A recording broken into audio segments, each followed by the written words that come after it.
Yeah, my name's Nick Strom. I played with the Tauros in the 2018-19 season, and I'm from Dayton, Minnesota. How do you feel like growing up in Minnesota influenced your love for hockey? Well, I mean, it's the state of hockey, right? So just about everyone plays hockey.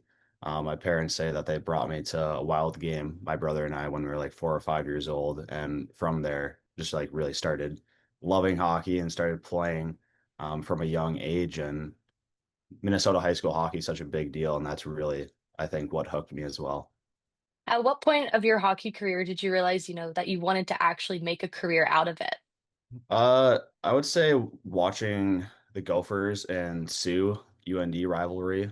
Always went to those games. My parents went to UD, so it was a great rivalry experience, and then kind of opened my eyes to the possibility of playing college hockey. Who would you say your hockey idol was growing up? My favorite player was Nick Lidstrom. He was towards the end of his career when I was younger, but always watched the Wild and Red Wings play whenever they came to town.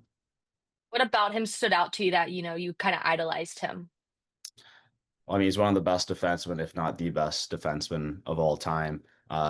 Just really loved how simple he made the game look, and also, teammates talk about how great of a person he was off the ice, which is a big deal as well. Well, let's go to your time in Minot. Is there something you learned while you were a Toro that you still use to this day, whether it's a life lesson or a skill on the ice? I think that was my first experience. Well, it was my first experience of more of the business side of hockey, right? After high school, like playing with your friends, um, just learning how to make yourself useful and fit in a lineup, I think is a big lesson that most people learn as they make the jump to junior hockey. While you were in Minot, was there a place that you always found yourself outside of the rink? It could be a restaurant or just a hangout spot. Yeah, we always went to lunch hibachi special. I forget the name of the place, but a few days a week we'd always go get $10 all you can eat hibachi. You became a Toro a year after their historic run to the Robbie Cup. What were you most excited about when you joined the team? Yeah, so I guess to backtrack, my senior year of high school, I was just really looking for an opportunity to play somewhere. Chris Lonke, scout at the time, saw me, tendered me, and really got to learn more about Minot. And I don't think I realized how great of an opportunity it was until I showed up, saw the rink, the facilities, how great teammates and coaches were, just a great organization. Who would you say were some of the most influential people during your time in Minot? Well, for sure, my billet family. I think there's really two sides aside from how much time you put and effort you put in at the rink, your billet family and your coaches. So my billet family was fantastic. Still stay in contact with them to this day. It's crazy to see, those kids grow up now. And then also my coaches, Marty and Shane were the coaches at the time, just fantastic human beings and leaders. You mentioned Marty. Do you have a favorite Marty Murray story? He really just was cool, calm, and collected for the most part. What about his coaching style? What was it like being coached under him?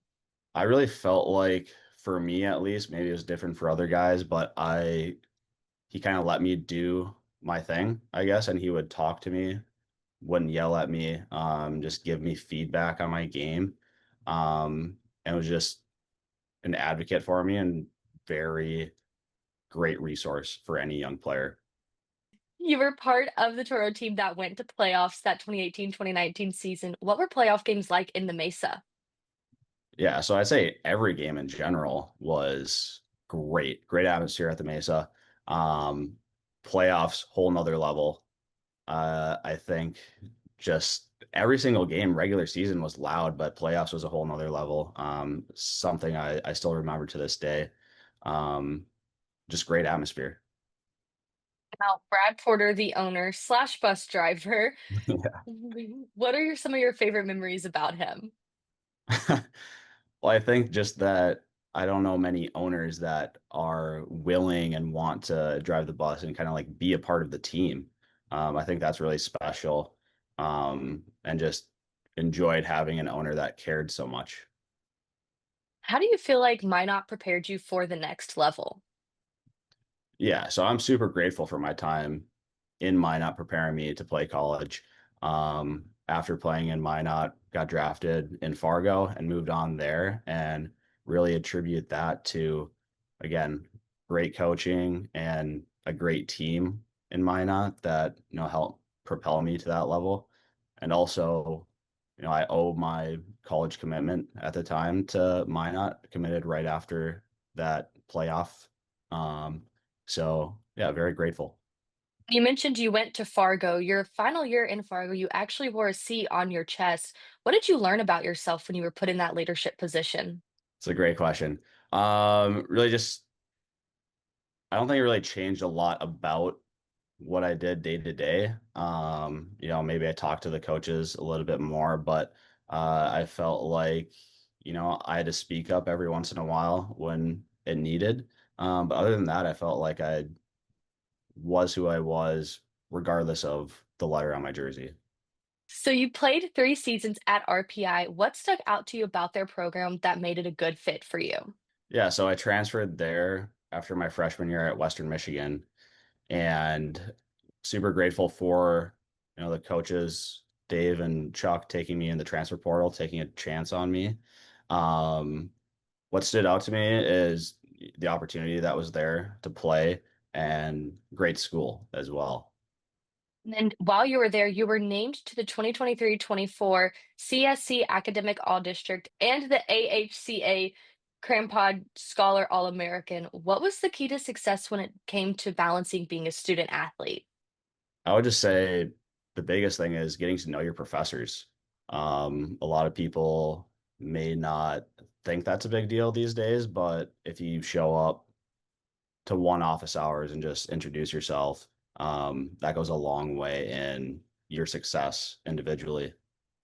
And then now you're at Canisius for your graduate season. What led to your decision to continue your education and your athletic career? Yeah, so I had a redshirt year and knew I wanted to continue playing, put in the work to try to play more. And Canisius was a great fit again, hockey wise and school wise for me. It's kind of a no-brainer to get my MBA while playing college hockey. It's really the best time of most hockey players' lives. So, very fortunate. What led to you wanting to go into that business administration side of things? That's an interesting question. So, I started in aviation my freshman year at Western Michigan, wanted to be a pilot, transferred to RPI for hockey reasons, and kind of fell into the business school, added a economics major as well, found that interesting.